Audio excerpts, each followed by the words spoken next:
Hello, this is Anissa Jones, and this is Words of Wisdom. We are glad to have you back with us this month. And so that you are aware, Words of Wisdom.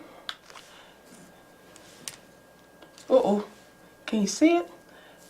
It's Wisdom chapter number 25. Words of Wisdom, website Wisdom chapter number 25. There we go. There we go. Website, wisdomchapter25.org. The email is wisdomchapter25@hotmail.com. And our phone number is 773-932-9262. Again, 773-932-9262. And we are hopeful that you will call in and speak with us today. And that number where you can reach us here is 312-738-1060. So today I'm alone in the studio, as you can see, but I think we're going to talk a little bit about Black history and Black present.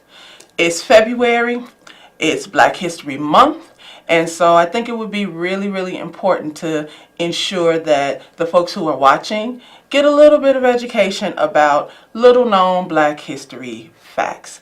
And maybe you can call in with some little known Black history present as well. So we will kind of go back and forth with talking about some history, some facts from history, and then bring it to the current, bring it to the present to see if we can match up individuals who were doing work maybe in the civil rights era and who's doing work now of the same caliber and of the same kind of work.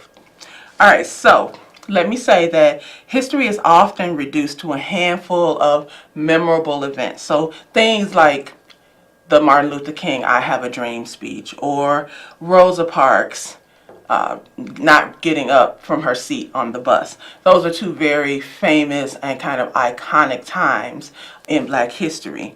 But they are only a few of the really significant and important events to really know and remember. So in an effort to honor and think about all of the things that have occurred over your lifetime maybe, in this expansive growing history, Black History Month was established by way of a weekly celebration. I know you remember that in February, and it was known as Negro History Week, and brought about by Carter G. Woodson.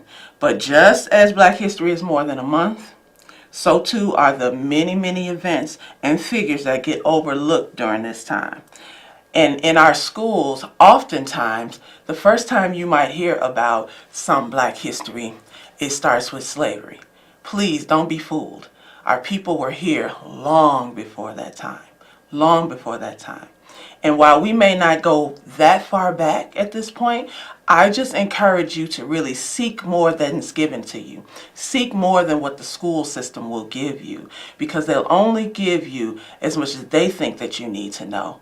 I really encourage you to dig deeper into that well of information around Black history, because we did not begin as a people at slavery, and we do not end with Black History Month now or Martin Luther King.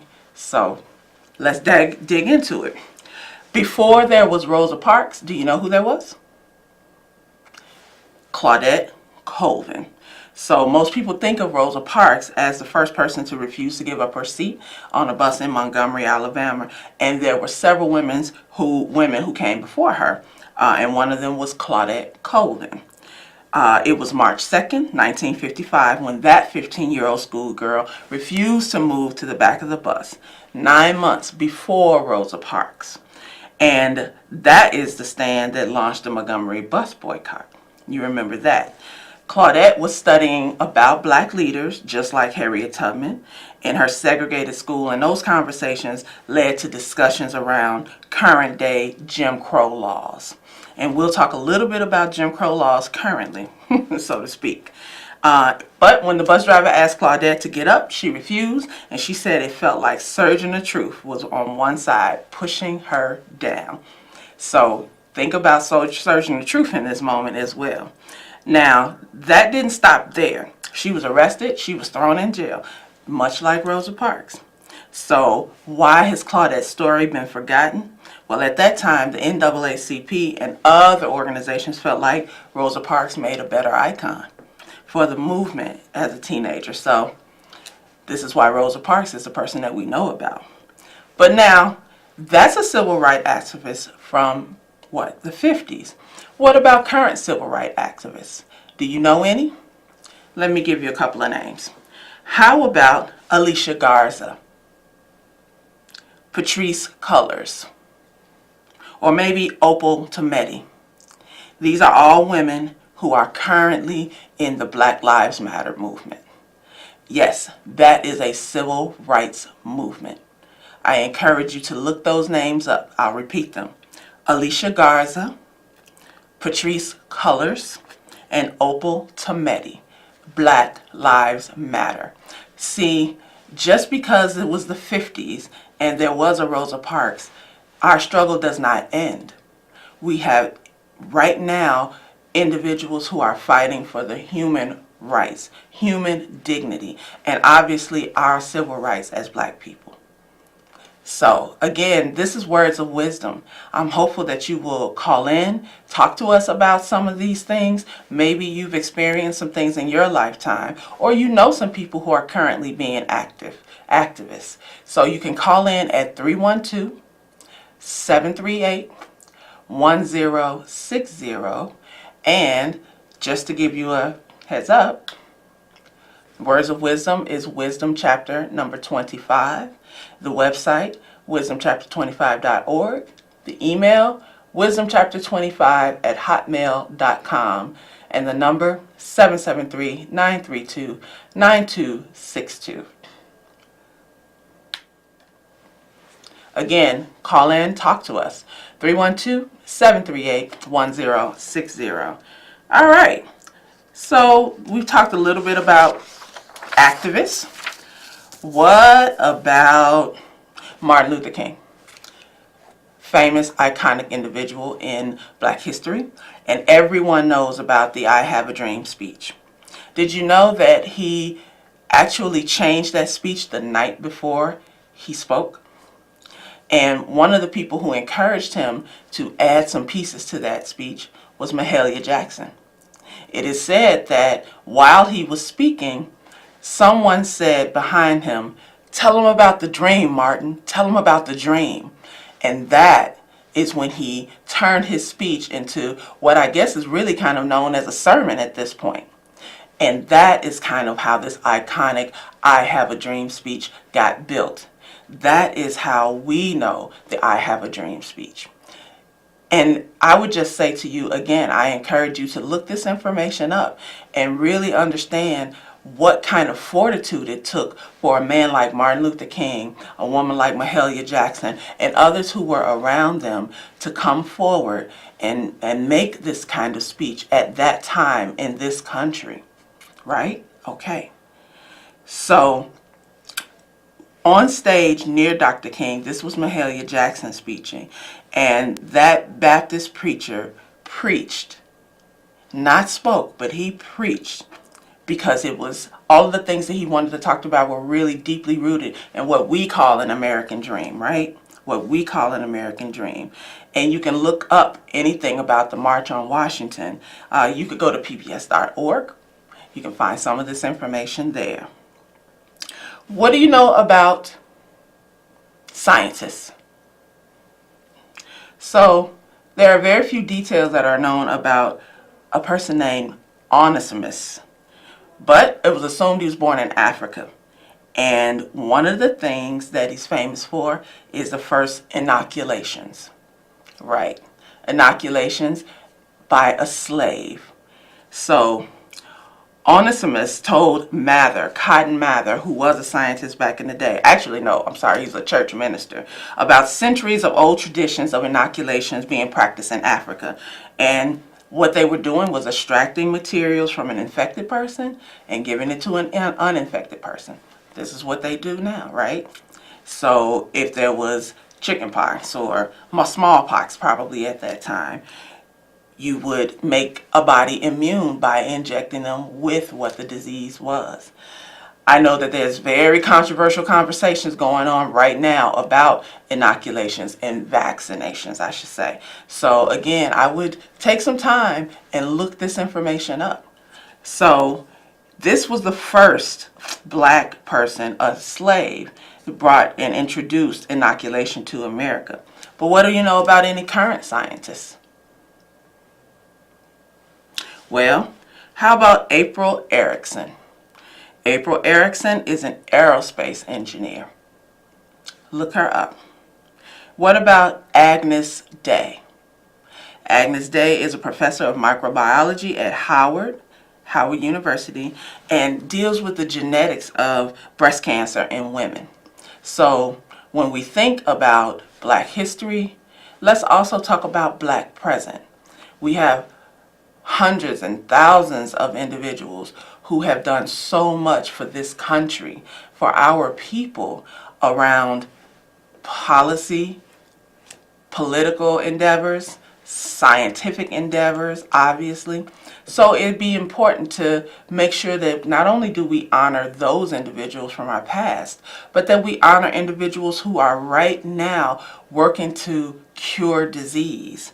So Agnes Day and people like April Erickson and others who are looking to help cure many, many diseases, cancer, HIV, etc.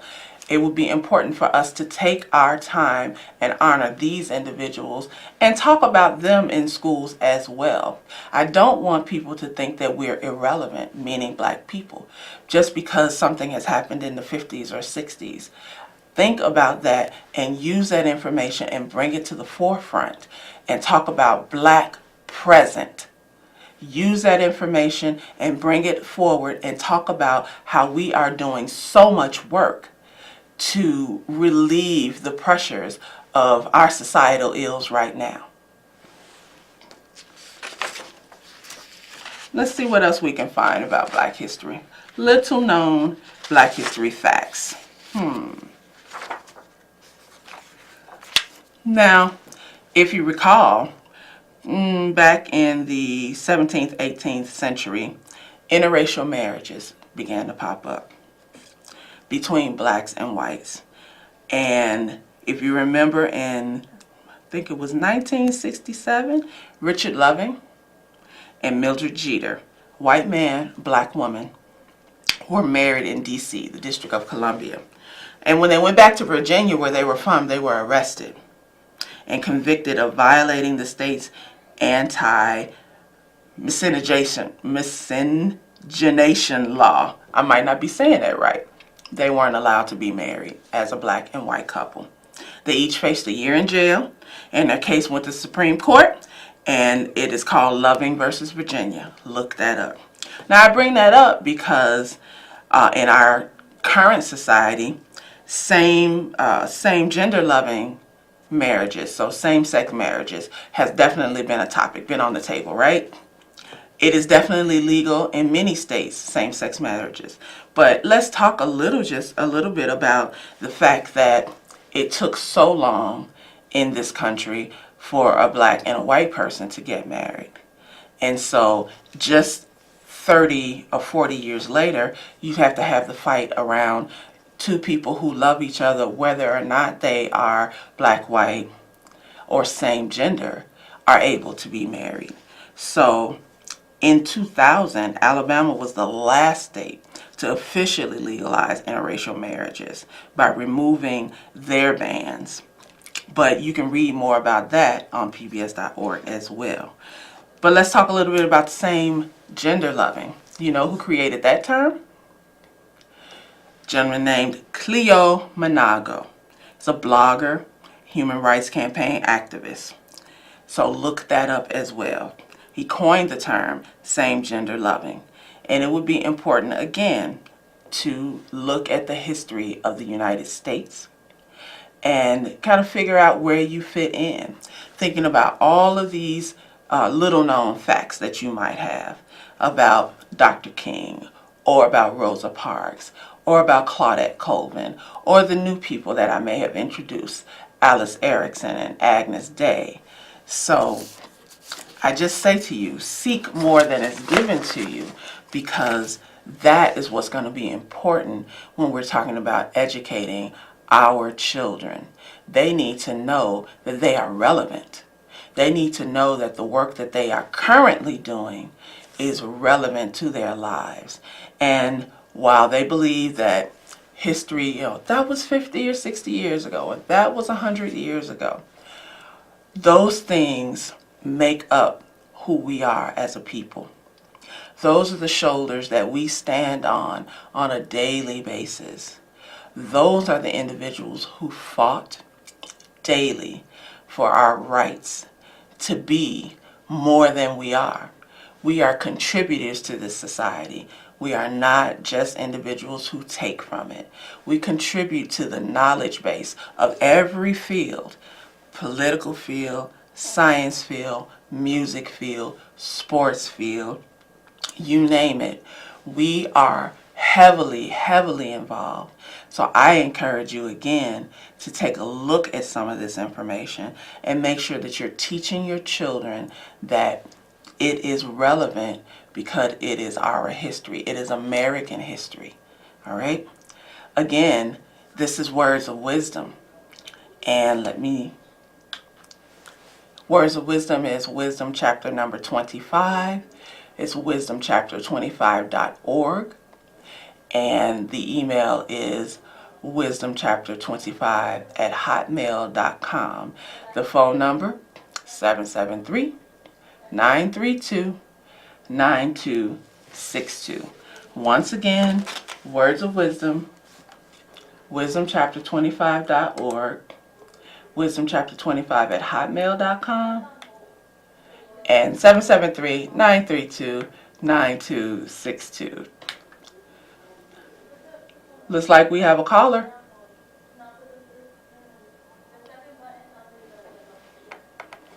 Yes, young lady. I can barely hear I'm you, sorry. caller. Hold on one second. Okay. There you go. Yes, young lady.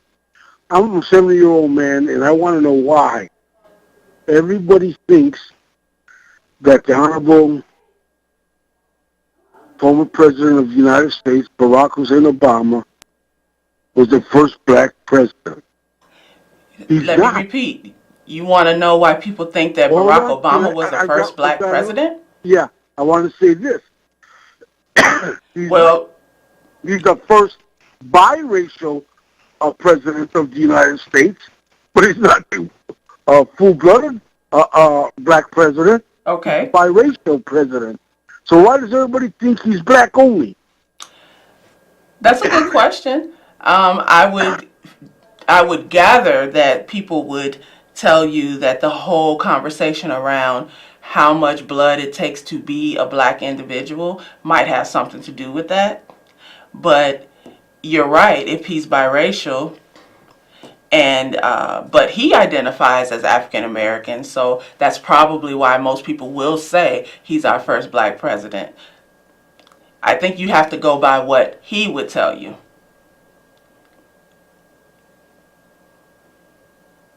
All right. Thank you. I appreciate that, caller. Yeah, that's a good question.